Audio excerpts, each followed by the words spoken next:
Hi guys, welcome back to my channel. So for today's video, I'm going to watch Beanie Mikaya Sweet Moments.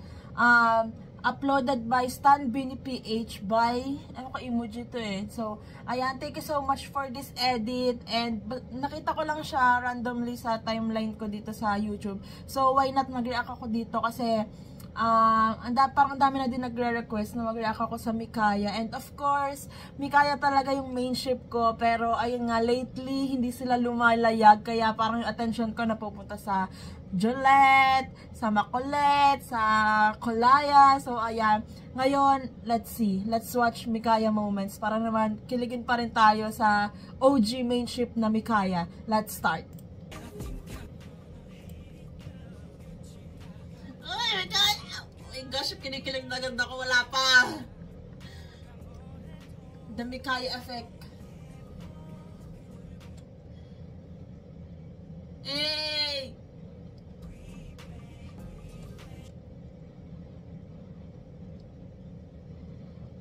Tinulak ni Mix? Or parang ano, a little, ano lang.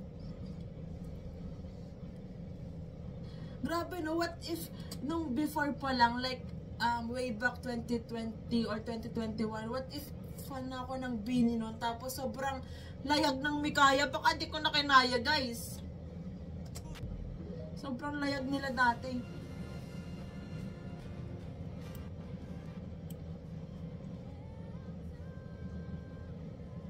Napansin ka din nung nanood ako ng interview nila, like nakatingin sa part na to si Aya kay Mix. Ganda, grabe yung visual. Eh, Stako the President. Yung reaction ni Aya. Wait.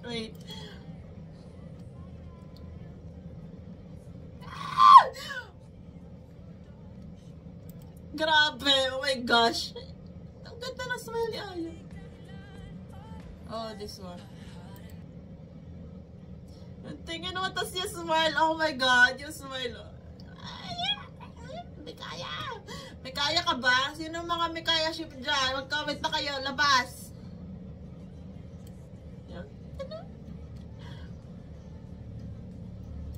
Nung last Canada show nila guys, kung nanood kayo ng live ko, nag-live ako that day kasi nga, hindi tayo lumayag, tayo lang yung ship na hindi lumayag that day. Dun sa akala natin lalayag sila dun sa pangarap segment sa Toronto. So hindi, kaya napalive ako bigla na nagbasa ako ng Mikaya AU. So tinangan na lang!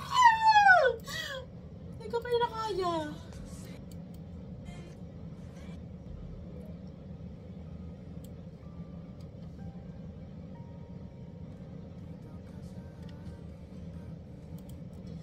Oh my God. Mikaya ka ba? Para pag lumayag, siguro kung lumayag yung Mikaya dun sa Toronto, baka nagwala na lahat ng fans. Hey, seatmate.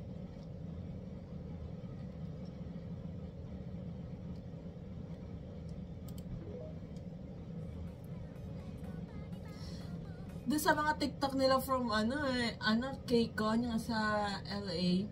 Medyo lumayag sila doon, pero sa concert hindi.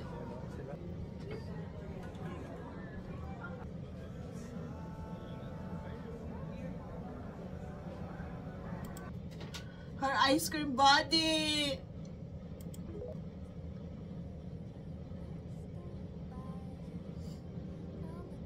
Yan, ticket nila!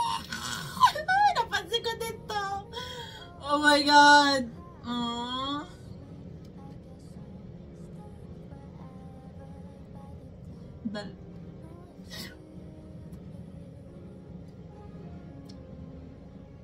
Diba yung mga sibrentingin na ganon? Hindi ka na kinakaya guys.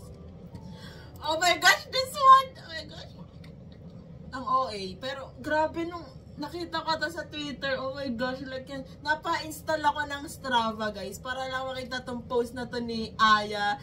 Nag-chill night run sila ni Mika. Kasi hindi morning person si Mika. Ayoko na guys. Hindi na ako makahinga. During the live.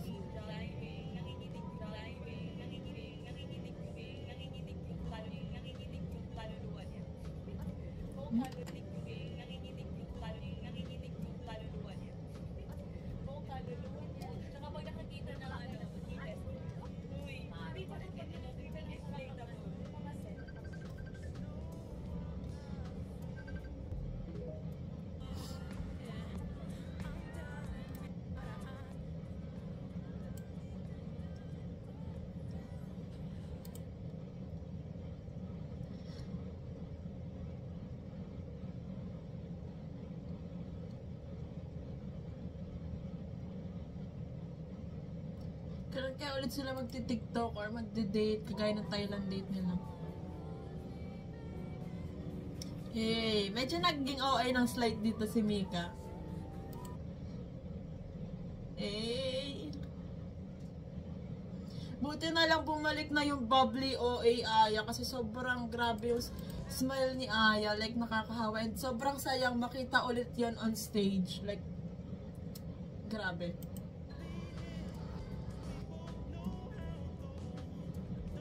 Reaction ni Mika.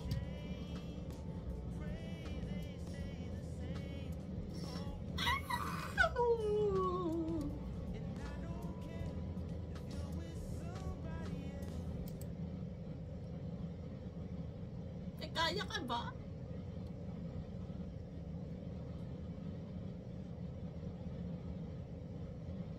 Pero in the end, tinulungan pa din ni Aya, ni Mika si Aya. Whew! Grabe, 4 minutes, almost 5 minutes lang to, pero hindi ko na kinakaya. So, ayan, may mga Mikayas shippers ba dyan? Mag-comment na kayo dito sa video na to. And, kung gusto nyo pa ng more Mikaya moments, let's go, Mikaya! Mikaya, pero ayun nga, ship responsibly. Grabe talaga yung kilig ko sa Mikaya. Like, kahit sa AU, nagbabasa ako ng mga Mikaya AU sa Twitter.